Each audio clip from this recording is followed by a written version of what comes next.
Hello, reptile fans. Today I talk with Lynne Sampson about creating a virtual zoo.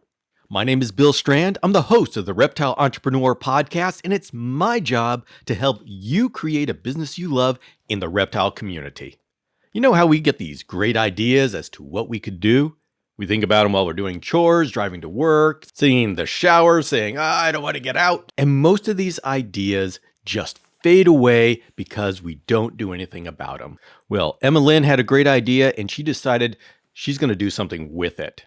Many of you already know Lynne Sampson because she's got a very popular, very successful YouTube channel about keeping animals. But she decided she wanted to do more.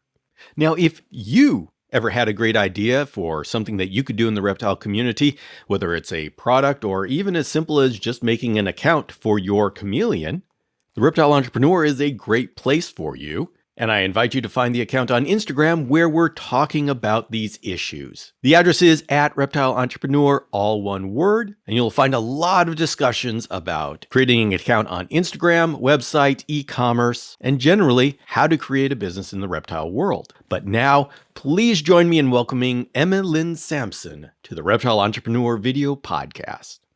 Welcome, reptile entrepreneurs. Today we have someone who is no stranger to the airwaves here. This is Lynne Sampson, and she is coming to us from the Beyond the Wild Animal Center. But of course, you know her from her YouTube channel.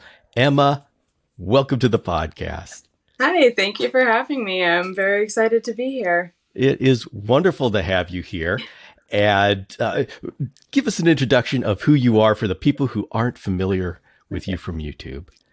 Hi, my name is Emma. So I have a YouTube channel, which is just Lynne Sampson. I have had it for a bit over 4 years now, and my YouTube channel is entirely dedicated to animals and my life with animals. I have also worked as a zookeeper in the past, primarily at a reptile zoo, so I have a lot of experience with animals. And let's just add that YouTube channel is incredibly successful and has passed the 100,000 subscriber mark. Yeah. So congratulations. Thank you. That was a very exciting thing that happened last year. Now, we of course understand having a YouTube channel, but somewhere along the way, you got the idea for a virtual zoo. Yeah. Lead us on that journey. So my idea for the virtual zoo mostly came to be from my experience working in an actual zoo. So I was working in a mostly reptile zoo. You know, there is some non-animals there, but it was a primarily reptile zoo. And I was working there just before the pandemic started.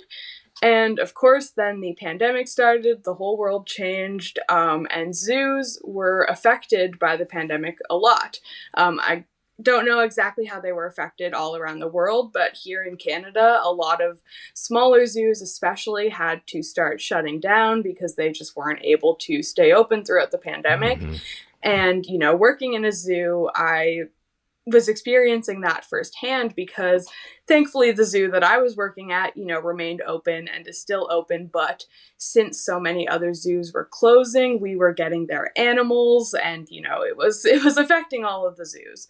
So throughout the pandemic, I saw a lot of zoos start to make shifts towards online content and ways that they could, you know, continue engaging with the people who supported them online. And I guess that sort of just gave me the idea to create an entirely virtual zoo because I'd never seen anything like that. And I thought that it would be a very interesting thing to have. Now, when you say virtual zoo, what does that mean? See, I think when I first kind of came up with that, I didn't even entirely know. You know, it took a lot of thinking and planning of, you know, how is this actually going to work? But overall, the idea was just to have a place, you know, with all of my animals on it that people could come and visit to see them, meet them, learn about them. And again, with it being a virtual thing, anyone anywhere in the world could visit it. You know, you're not just limited to the people within like a 1 hour radius of you or anything. It's something that anyone can enjoy. And I think that's always something that I've really liked about the internet, is just the ability it has to connect people from all over the world. Mm-hmm, mm-hmm. And so, what would you include in this? Is this obviously a zoo means you can have animals of any sorts. you need a lot of space for that. Yeah. So, what is your theme? So most of the animals on the website are reptiles and amphibians. So all of the animals there are basically the animals that I have up to this point kept as pets for myself. You know, I've been keeping pets for a long time, basically as long as I can remember, really, ever since I was a very young kid. And I think I have a lot of, you know, interesting species that people don't necessarily know about. So I just wanted to use the animals that I had to create this virtual zoo. Okay. So, we are going on the entrepreneurial journey here. You came up with an idea, and we all know the space between idea and execution is a chasm. Yeah. What was it that struck you and said, "All right, this is not only a good idea, but I am going to do this"?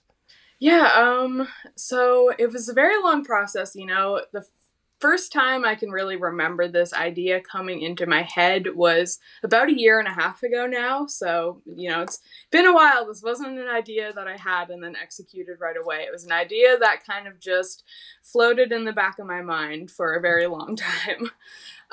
So I first had this idea, like I said, throughout the pandemic when zoos were having to shut down and everything. And I really decided that I wanted to execute this when I actually quit my job at the zoo that I was working at. Um, I'm sure if anyone else watching this has worked in the zoo industry before, they are familiar with the fact that, you know, the zoo industry isn't always the best paying industry. There are a lot of long hours involved, a lot of physical labor. It's not always the fun job that it's worked up to be. You know, it's great working with the animals, but there's a lot more to it than just that. So I ended up leaving my job with the zoo that I was working at in August of last year.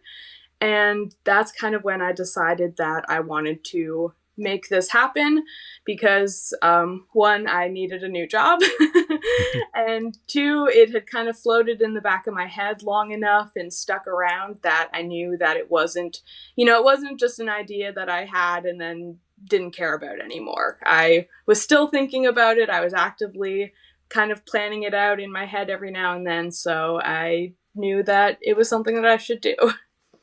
Okay. And what was your plan for monetization? How would this support itself? Yeah, so the virtual zoo, it does come with, I guess, some in-person stuff. So we also offer animal education programs. So those things like birthday parties, events, and whatnot. When I was working at the reptile zoo, that was kind of my primary position. I was a presenter. So I was the one, you know, taking the big snakes and the caimans to people's birthday parties and showing them off there. So I decided that I wanted to continue that because that was always my favorite aspect of the job. I loved meeting new people and introducing them to reptiles and seeing them get interested in them. So that was something I wanted to continue doing. So I decided to start offering animal education programs. So I live in Nova Scotia, Canada. So here in person, if anyone else happens to be listening in Nova Scotia, you can book live animal shows with Beyond the Wild. And for anyone who's not in Nova Scotia, we do also offer these virtually. So you can book a virtual presentation as well.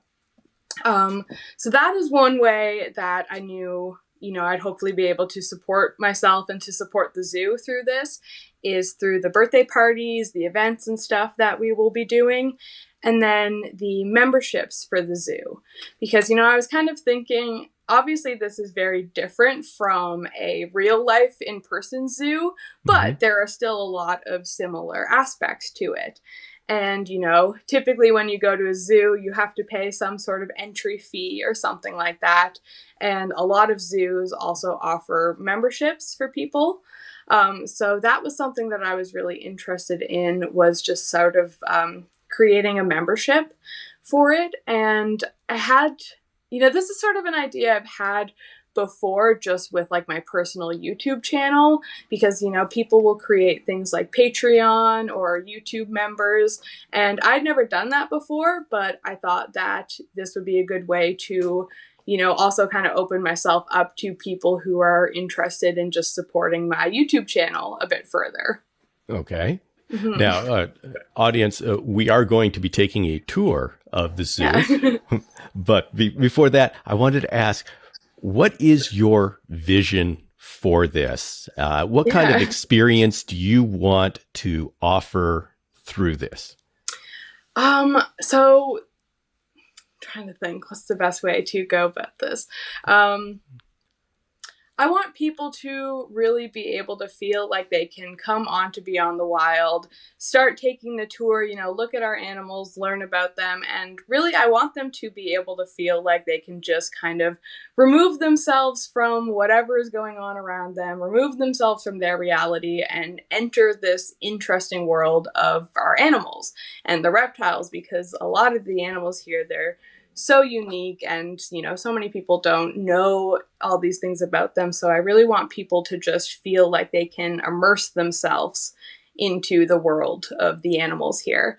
And for people especially who become a member and stuff, I want them to feel like they are part of a community of fellow animal lovers, just Okay. people around them that are just as into animals as they are. So between having the idea and Hmm. opening day, what did you have to teach yourself? What skills, what technical, Yeah. this obviously isn't easy. So, Yeah, I had to learn a lot.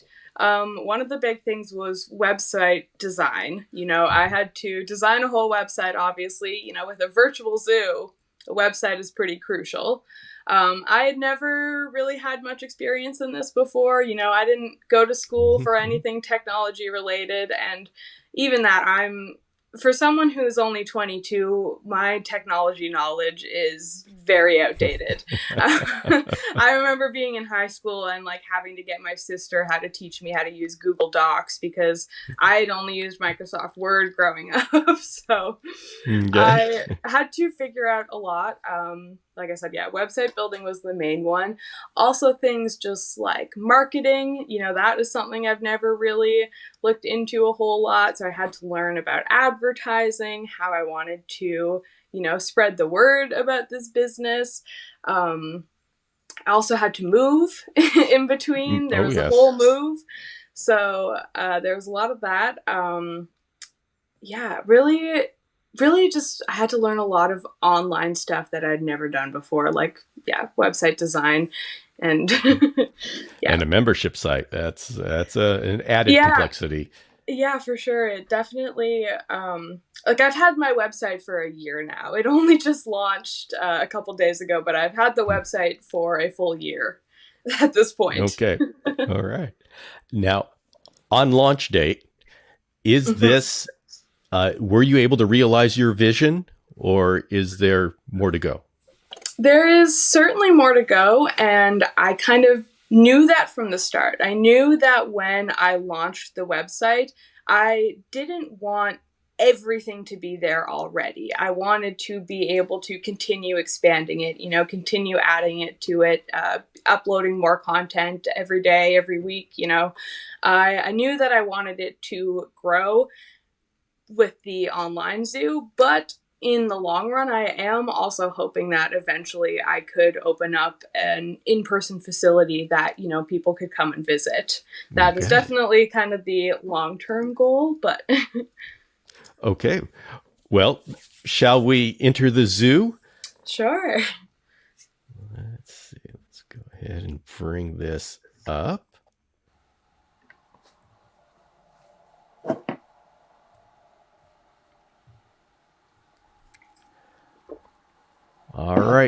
there we go. Awesome. And I am going to have you lead me on a tour, and you just tell me where to go, and I will make it happen. Sure. So if you want to click the homepage there, just the Beyond the Wild Animal Center at the top. There. So right there is the homepage to the website. So obviously you see a little welcome blurb there. And if you scroll down... Yeah, I love your logo. Thank you. Yeah, I'm super happy with how it turned out. So yeah, if you scroll down there, you'll see a tab for our zoo. Below that, you'll see a tab for the memberships. Then you'll see one for the live animal presentations, the pet corner, and lastly, the Beyond the Wild shop. So I guess those are sort of the main few components there that make up the website. Okay. Well, boy, I'm feeling like I'd love to take the tour. Yeah, so certainly you can start that. Let's go ahead and start the tour. So at the beginning of the tour here, you'll see, there's again a little welcome to our zoo. And it says that here you will find 12 species for you to meet and learn about. Every month, the featured animals will change, so be sure to visit again and meet them all. So right here is basically the free version of the zoo. Because like I said, there is the members tab, and the members are the ones who get access to the full complete zoo with all of the animals in it. But I still wanted everyone, whether or not they're a member, to be able to come and meet the animals and learn about them. So every month, 12 animals are going to be featured on this page here, and we will change them. So, next month there will be a few new ones for you to come and meet. The next month there will be a couple more. So you can come back, every month and meet a few more animals. But if you do want to be able to meet them all at once, then you can sign up with the members tab, and then you get access to everything all at one time. Okay, so these are 12, and next month there will be 12 others. Mm-hmm. And since you have 60, that means you cycle through them yeah, every 5 months. There's thankfully quite a few to cycle through here. Okay, and so say we go to the members site. Yeah. We should show that the members site. Yeah, so since you already have one, you can just click on the account and then it should prompt you to log in. So okay. Yeah, so you are now on the full zoo there, I believe. Okay, yes, and you appropriately have the Parsons chameleon up. Yes, certainly. All right, everybody. For those who don't know, I'm a chameleon guy. Yes, of course. The Parsons are top stars of the shows. Okay. Oh, you got a Chihuahua. Yeah. All right. Well, let's see the experience of the Chihuahua. So I am going to, so we can scroll through. Mm-hmm. Let's see how scroll through and get to know. And so the experience is I come and I see the profiles. Yep. Of each animal. Yep. And so, again, this is something that I'm really hoping to grow and just make better as time goes on. So you will see, if you keep scrolling, a couple of the animals there already have videos with them. I know the poison dart frogs have a video, the crested geckos have a video, and the chameleon geckos have a video. So it is my goal eventually to have a video with every single one of the animals, but those will kind of come with time. Every week I'm planning to upload a few more. So as of right now, there are a few videos to start, but there will be plenty more coming as well. With the full zoo, I do plan on having more content being uploaded there every single week. So there will be more animals added. There's going to be more videos coming. So yeah. Okay. All right. And so here is the blog. Mm-hmm. Of which we do have. Yeah, should be 2 posts now. There's a third post going up pretty much when we're done recording this. So, okay, so this is we'll have regular posts mm-hmm. that talk about the animals in the zoo. Mm-hmm. All right. Yeah. And So and I know somebody's going to ask, are we ever going to get a live feed? I have definitely thought of that, but there is a lot of logistical things that go into it, especially where the business is run out of my home right now. Mm-hmm, You know, mm-hmm. it is a lot that you have to think about if you're going to be live streaming something from your house all the time. So if we can figure out a way to, make that possible while also maintaining our privacy and everything, then we will certainly look into that. Well, tell me about the launch, which happened last weekend. Yeah. Launches sometimes are surprising. Yeah, Tell us about your launch. it's definitely, it can definitely be very stressful leading up to the launch, but also very exciting. Thankfully, I managed to do pretty well. I didn't get too stressed out beforehand. I was worried that I was going to end up with a lot of last minute things that needed to be done. But, I launched the other day and thankfully everything went smooth then. Although I did actually have to delay the launch by a week because I did have some issues with banking things, which is always fun. So there was Mm-hmm. a little bit of a delay, but thankfully after that, everything went smooth. I launched over the weekend, and yeah, that was very exciting. I had a lot of people who were excited for it, which really helped. When you have a group of people who are also looking forward to it and are excited about it, it helps calm your nerves a little bit. You can kind of be excited with them. So it was a big help having, just other people excited for it as well. Now, since we're an entrepreneurial podcast, we're interested in looking behind the scenes here. Mm-hmm. What kind of workload does it take to maintain this? Yeah. And how will that fit in with your YouTube channel? So I've thought about it a lot, and I'm actually really excited both for my website and for my YouTube channel because I feel like having this virtual zoo now almost not that I didn't have any reasons to create content before, but it gives me a whole new reason to create content. Oh, it's a whole new world. Exactly. And it's a whole different style of content as well because my YouTube channel has always been fairly casual. I like to just do some vlogs showing my animals eating. I do some more formal videos, but a lot of it is just very casual. Here's my life with animals. Whereas with the zoo, it's a lot more formal. I want it to be a lot more educational. So it is really an entirely different style of content. But I am looking forward to creating content that I can use both for my YouTube channel and for the website. For example, if you look on the website in the pet corner, I have a couple care guides written there. So I currently have a crested gecko care guide and a ball python care guide. And attached to my crested gecko care guide, I put my YouTube crested gecko care guide.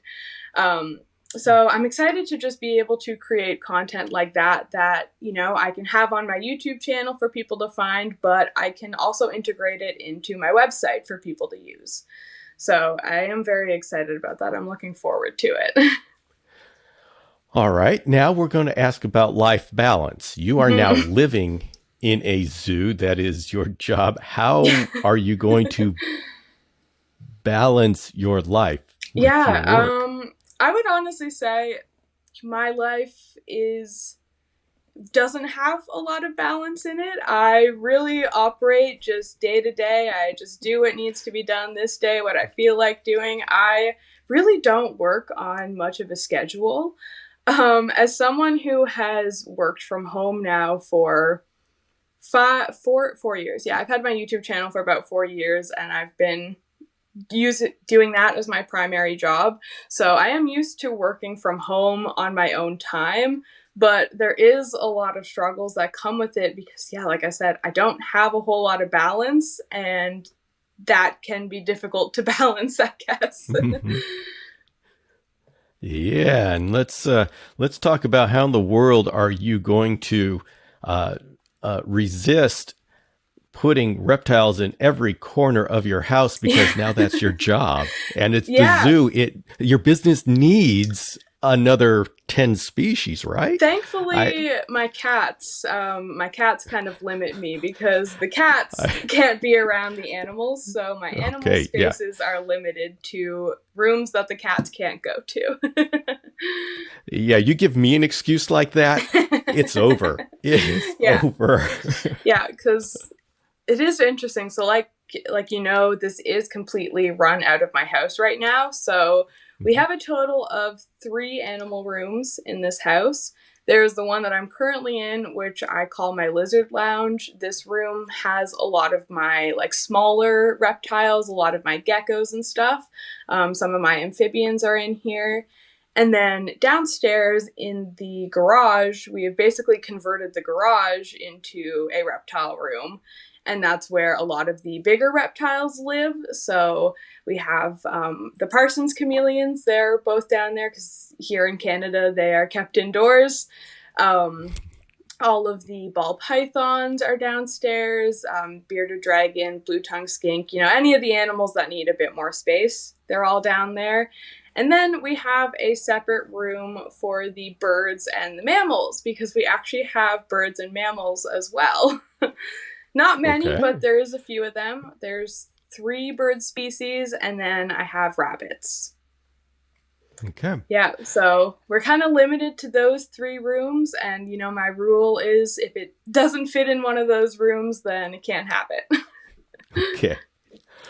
How do you decide what animals, I'll say reptiles or animals, to get for your zoo? Because zoos obviously, it's strategic what animals that they have. Definitely. And especially, what strategy do you use? Especially where I'm doing animal presentations, the choice of animals, you have to be very thoughtful with that. You can't just take any animal to a school with 30 kids and expect them to be okay with it, I'm sure being a chameleon guy, you can imagine, if you took just any chameleon out for a 5-hour road trip, they wouldn't like it too much. So yeah, you need a special chameleon for that. Yeah, exactly. And we did actually have one at the zoo that I used to work at, which was awesome, but I certainly don't have one of those. So